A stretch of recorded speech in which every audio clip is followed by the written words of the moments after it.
Chapter 13, July 2nd, 1863, 8:30 p.m., Gettysburg, Pennsylvania.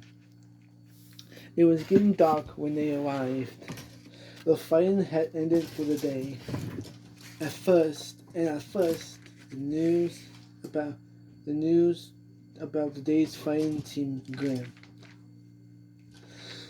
The Union troops had been badly outnumbered. They had lost thousands of soldiers. But then Captain Campbell learned that somehow the scrappy Union soldiers had managed to hold the high ground.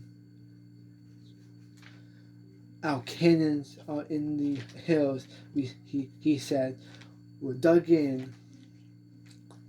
Troops have been pouring into Gettysburg all day, and tens of thousands more will arrive overnight. The roads around the town were so crowded that the wagon Thomas and Bertie were riding could barely move. They got out and walked with Henry. Thomas had never seen so many people in one place. Thousands of Union soldiers.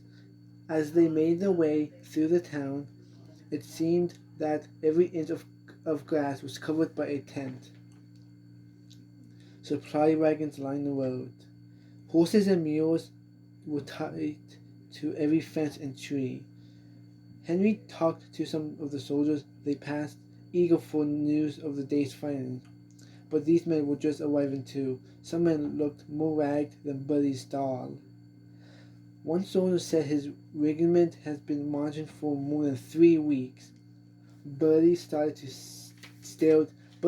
at the crowds of men. They're all here to protect us. They're all here to protect us? She said, her eyes wide in amazement. Thomas almost smiled. Of course, Buddy would think that this was her own personal army.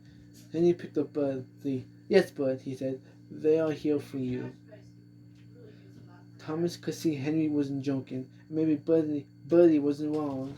These men were fighting for him and Buddy one day. Fighting so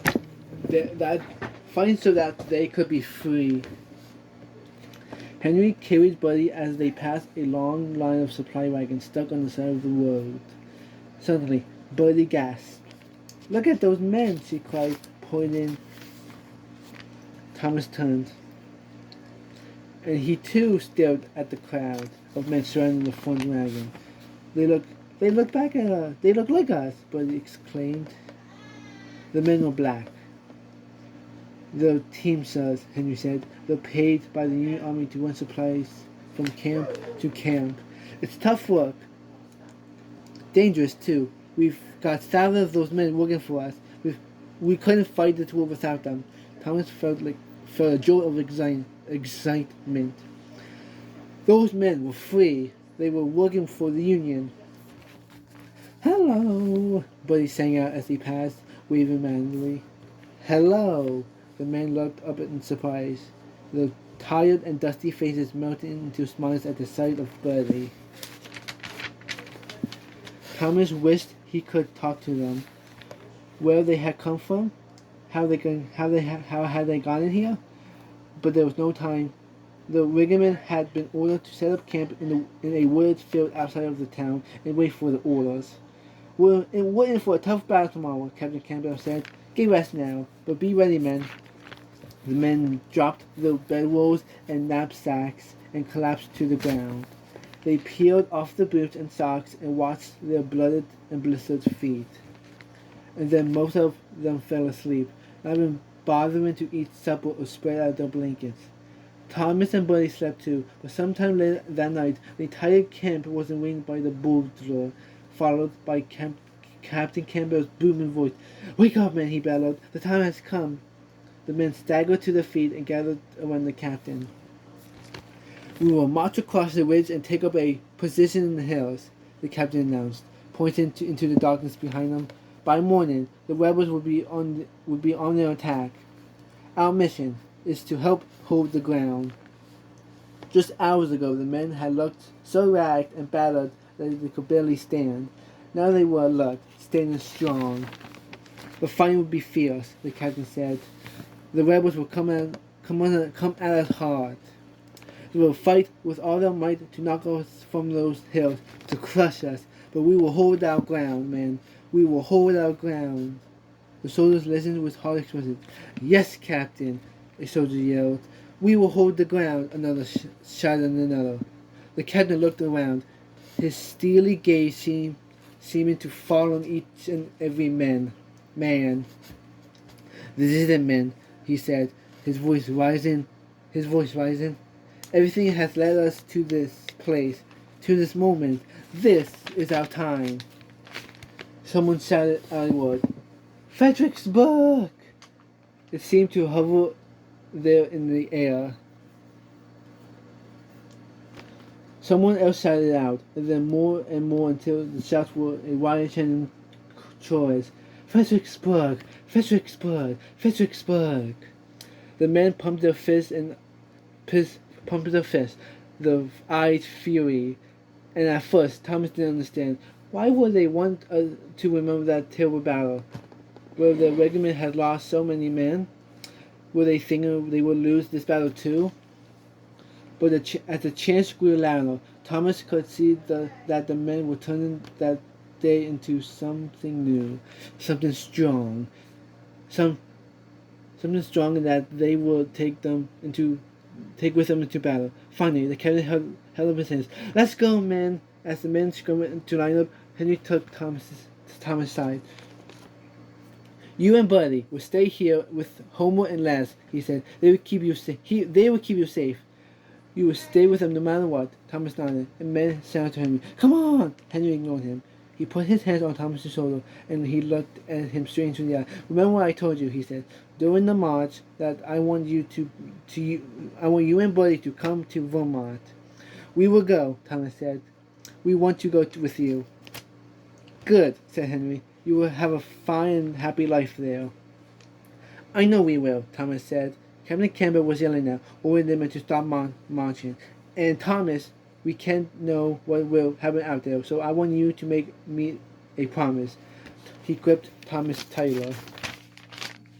No matter what happens to me, you will go to Vermont. You will live with my family.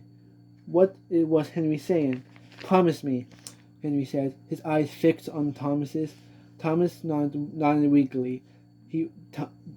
Henry reached into his knapsack and pulled out the book of paintings Mary had made for him.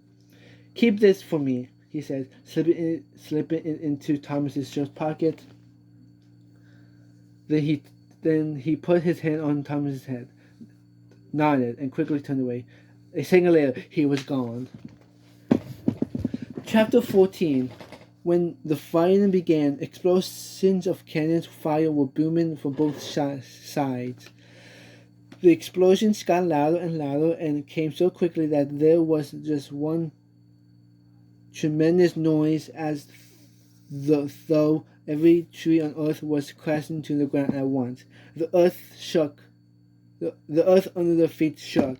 The noise pounded in their ears. Buddy stayed in the wagon with Les, whose leg was such in bad shape that he could barely walk. Homer and Thomas stood on a big rock near the wagon, that they could see the hills and the fields below. Right now, there was too much cannon and smoke to see much, but earlier that morning, when all was still quiet, Homer had pointed out the spot where the men from the regiment were positioned, a small hill covered with scrubby trees and big rocks. It didn't look like much, especially from far away, but it was one of the highest points in Gettysburg. It's worth fighting for, Homer said, and our men are tough. By God, we will fight for it. If those rebels want it, they're going to have to try to rip it out of our hands. He pointed to the meadow just below the rocky hill. I guess that within a few hours, there are going to be thousands of rebel troops charging across that meadow to try to take the high ground. Thomas kept his eye on the smoky scene below. Every so often, a gust of wind would clear the smoke for a few seconds, and Thomas would catch a glimpse of the field. So far, there were no soldiers charging across it. Maybe there never would be. Suddenly, a messenger on horseback came galloping up. The captain needs the ammunition wagon right away. We were ordered to stay here, Homer said. They need more cartridges now. All right, Homer said. We'll get it right up there. Les got up and tried to hop over the ammunition wagon, his face sweaty and white with pain. Let me go, Thomas said, but he was fast asleep. He would be back before she woke up. Homer and Les looked at each other, but then Homer gave a nod. Thomas hopped onto the wagon, and Homer snapped the reins. The horses moved swiftly out of the field and up a dusty road. Keep your head down, Homer said. The horses faltered, struggling to get up a rocky stretch of the road. They barely made it to the top of the hill when there was a whistling sound. Look out! A voice screamed. There was a deafening explosion. Kaboom! And a tree right behind them shattered into millions shards of wood. The horses panicked, and Homer quickly unhitched them from the wagon. Come on, he called. Let's go grab some boxes and run up there. But then there was more whistling. Thomas, run! Thomas sprinted away seconds before a cannonball smashed into the wagon. Kaboom! Thomas felt as though his head had been smacked into a stone wall. A shard of metal sliced his forehead. Another carved a jagged gash into his right thigh. The wagon erupted into a fireball as he hit the ground. Flames chased after him. Men groaned and screamed. Thomas! Called Homer. Thomas gasped in the smoke. Blood spilled into his eyes. He couldn't breathe. Burning wood surrounded him. He crawled away, his legs throbbing with pain. He was desperate to escape the flames of smoke. He rolled down the hill, down, until he reached the flat grass of the meadow. His head pounded. He could feel the blood gushing from his leg. It was a bad cut, very bad. The smoke burned his eyes and his lungs. It was hard to breathe, to even think. Down in the grass, there wasn't as much smoke. A breeze blew, and for a few seconds the air cleared. Thomas could see across the field. He froze in terror. There they were, rebel soldiers, ready to charge. There were thousands of them, men in front of on horseback, waving gleaming swords. Behind them, two lines of men stretched across the entire meadow, soldiers with their rifles raised. Suddenly, there was a noise rising above the booms. A howling scream that rushed across the meadow like a raging wind. The rebel yell. The men were screaming as they began their charge across the meadow. Thomas had to get away, but where could he go? The rebel cannons still boomed, sending their deadly balls and shells into the hills behind them. Thomas turned to climb back up to the high ground, but now there was the thundering of thousands of pounding rebel boots. It was too late. A rebel soldier was running towards Thomas, his eyes glowing blood red through the smoke, his face twisted into an awful killing grin. No! Thomas screamed. He couldn't die here. He couldn't leave bloody. Boom! The bullet hit Thomas and his chest screamed to explode. The world around him spun. The sky fell and the air turned bright white. Thomas hit the ground hard, his body sinking into the soft, blood-soaked grass.